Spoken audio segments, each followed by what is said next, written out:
A essa altura do campeonato, provavelmente você já se perguntou: como é possível alguém ainda apoiar o Bolsonaro? Como é possível tanta gente apoiar o Bolsonaro? Como é possível alguém ainda acreditar nisso? Quem apoia esse cara só pode ser mau caráter. Ao mesmo tempo, você também já deve ter encontrado gente que não sabia de coisas óbvias desse governo. Tipo que ele confessou corrupção, tipo que ele já teve membros do seu governo preso, que o escândalo do Bolsolão tem potencial para ser o maior da história do planeta, e tem gente que não sabe nem as piores falas dele durante a pandemia. Sim, tem muita gente perversa, mas tem outras milhões que recebem outro Bolsonaro. E sem entender como isso acontece, você vai entender menos ainda como desradicalizar, desfanatizar alguém, ou quem sabe virar voto de um indeciso. Então eu vou te dizer sem enrolação. E se eu te contar que existem muitos Bolsonaros? E se eu te contar que Bolsonaro é uma figura personalizada para cada um de seus públicos? E se eu te contar ainda que existe um Bolsonaro feito especialmente para os cristãos, outro para os gamers, outro para os pais e mães de família, e um Bolsonaro feito só para você? Sim, é assim que a extrema-direita funciona, por capilaridade e multidiscursos. Se isso te gerou curiosidade, fica comigo que eu vou te explicar essa história. Lá na época do pós-Segunda Guerra, muitos teóricos gastaram anos para entender como raios um autoritário consegue mover uma nação inteira, prometendo esperança mesmo promovendo caos. E ainda assim, conseguindo apoio de diferentes setores. Theodor Adorno, grande intelectual alemão da comunicação e propaganda fascista, enumerou duas características psicológicas que esses líderes usam para domínio das massas. O primeiro é que o discurso é sempre personalizado. O líder não fala ao povo como um todo, apenas ao seu povo, e grande parte do tempo serve apenas para continuar fanatizando sua base. E para isso é comum a utilização de uma força dupla na estética desse líder sobre si e seus inimigos. Ele é ao mesmo tempo um homem comum, simples, e também um gigante contra o sistema, um lobo solitário, ao mesmo tempo tem superioridade e é um escolhido, enquanto transparece não saber e nem entender sobre nada. Fazendo isso, segundo Adorno, ele gera coesão do grupo. E por isso, o líder continuamente prega que está promovendo uma batalha contra uma força imaginária e que é por isso que ele é perseguido por todos. Logo, exige-se sacrifício do seu povo para defendê-lo, criando assim uma revolução às avessas. Os guiados se sentem parte de um processo e acreditam piamente que estão lutando contra uma força imaginária fantasma porque são abastecidos disso a todo momento. Discursos contra o establishment, contra o sistema, foram muito importantes em 2018 para distanciar o Bolsonaro dos seus 30 anos na política e gerar esse líder messiânico que quase morreu pelo povo e essa besteirada toda. No tempo das redes sociais, isso piorou e escalou muito. Porque agora existe literalmente uma fórmula das redes para criar candidatos personalizados para cada público. Como o fascismo é uma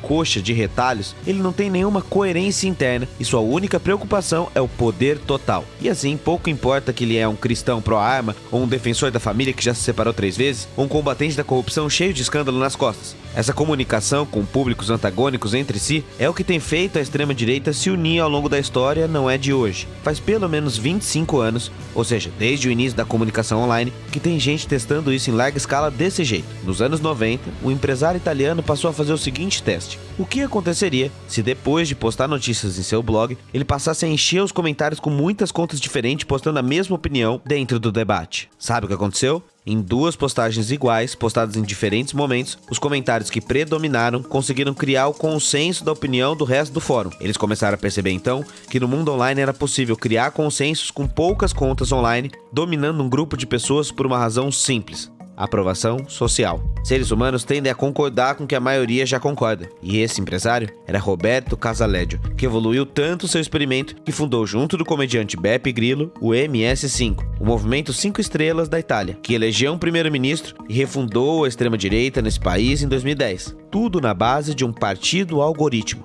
Sim, suas opiniões eram inteiramente fundadas na coleta de dados de eleitores sobre a satisfação de suas demandas, independente de qualquer base ideológica. E aí dane-se. Se numa semana os dados indicavam ser a favor do aborto, eles eram a favor do aborto. Se a maré virava, eles também viravam. Não importa. O importante era ganhar espaço e poder. A personalização, que é um instrumento vendido como propaganda positiva, ou seja, algo feito para você, na prática de mercado significa a possibilidade de criar propagandas cada vez mais nichadas de um mesmo produto com mentiras personalizadas para você. Pense comigo, na época da velha imprensa, a mensagem que o candidato tinha na TV era muito curta. Você só tinha 1 ou 2 minutos na propaganda e o tempo do debate. Então não dava para falar direcionado. A tática de comunicação era outra. Antes, cada líder político até conseguia enviar mensagens específicas para certos tipos de público, mas ele precisava fazer isso publicamente, para todo mundo ver.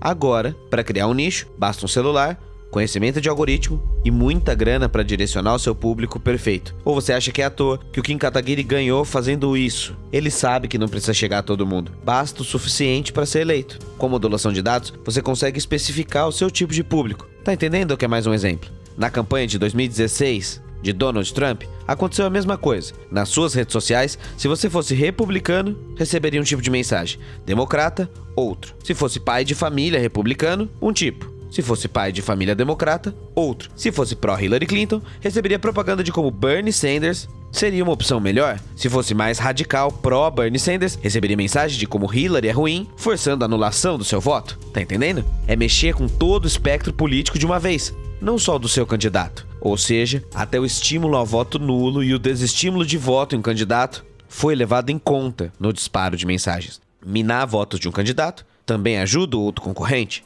E no Brasil, passamos pela mesmíssima coisa. Existe uma gama infinita de Bolsonaros.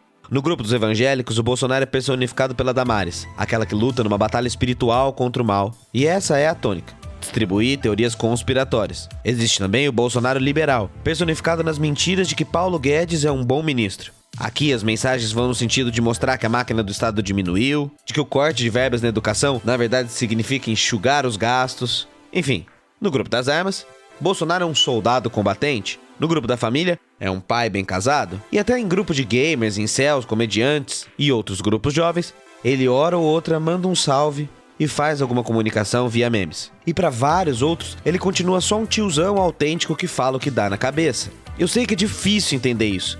E é verdade que o número de perversos e maldosos tem aumentado cada vez mais, porque isso é o resultado da fanatização de um autoritário. Porém, ainda há divisões e para compreender o fenômeno de verdade, não pode homogeneizar. E isso funciona para todos os públicos, tá? O bolsonarismo não tem forma fixa, porque não tem nenhum escrúpulo e caráter, e por isso cabe em qualquer discurso. Você sabia, por exemplo, que nos grupos de Telegram rola até teste AB? Ou seja, testar narrativas antes de tomar a posição oficial do governo? Se Bolsonaro é acusado de corrupção, colocam a máquina em teste. No grupo A, testam atacar o jornalista da matéria. No grupo B, escolhem se defender ou chamar o PT de ladrão. Qual teve mais resposta?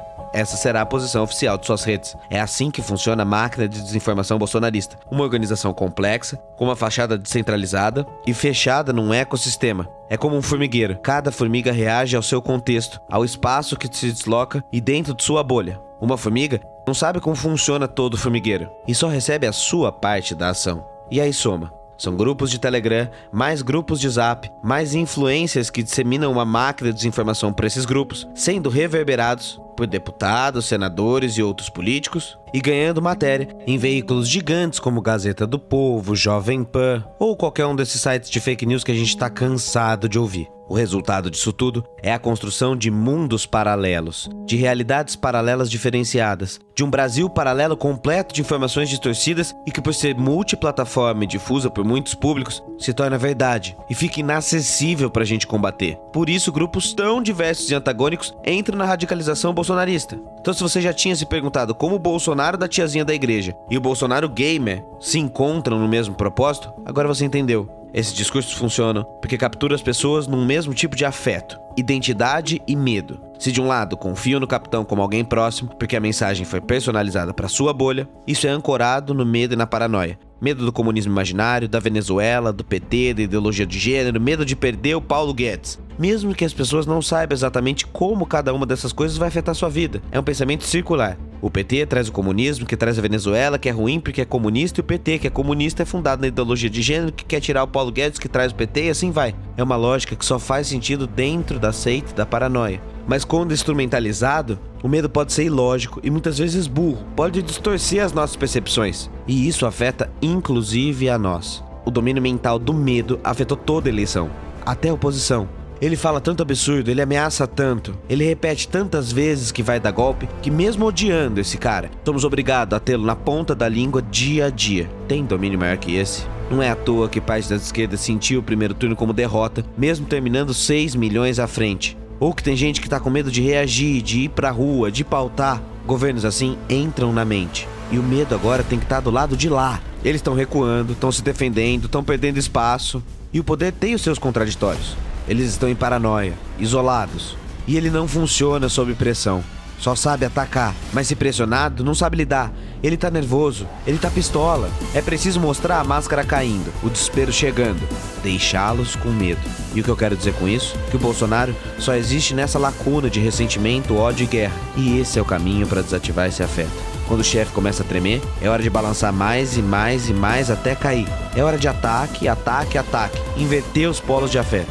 Não entendeu e tá pensando, calma, o que eu preciso fazer? Bom, nós temos 2 caminhos para solucionar os infinitos Bolsonaros. Infelizmente, eu preciso te dizer que isso não vai acabar na eleição. Porém, sem afastar essa máquina de desinformação do poder do Estado, vai ficar ainda mais impossível. Então, no curtíssimo prazo, é preciso se dividir em muitos. Não basta só criar memes. Não basta só ir pra rua, não basta estar na internet, não basta dialogar, é preciso fazer todas essas coisas se dividindo para chegar em cada grupo específico. É preciso devolver em muitas frentes e muitas narrativas. Qual público-alvo você quer atingir? Tudo começa com essa pergunta. É preciso entender que para dialogar até com o indeciso, é preciso conferir qual Bolsonaro a pessoa recebeu. Porque são muitos, e cada um deles tem que ser exposto e destruído de formas diferentes. E o verdadeiro, aquele que nós temos dados, fatos concretos, materialidade, continua desviando verba da saúde, desviando verba da educação, comprando centrão e não tá chegando em parte dessa população brasileira. Esquece os fanáticos, foca em quem os indecisos estão recebendo. Agora é claro, tá mais que provado que é importante cultivar um ecossistema de informações de qualidade, mas isso é um trabalho de médio e longo prazo. A politização online, sua distribuição e a sua disputa constante não é luxo, é necessidade. Tomar as redes constantemente é um trabalho que não para por agora.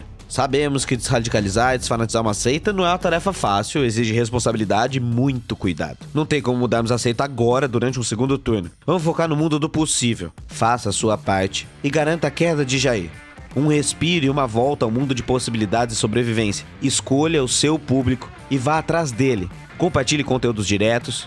Entenda o que afeta esse público, faça valer a sua existência política. É a hora mais importante para nossa geração. Se quiser, assiste o Manual Vira Voto, que eu preparei com muito carinho e tá nesse link aqui. E acredite, ainda é possível fazer muita coisa. Tem muitos milhões em disputa e a maioria, escute, a maioria só decide o voto no dia das eleições.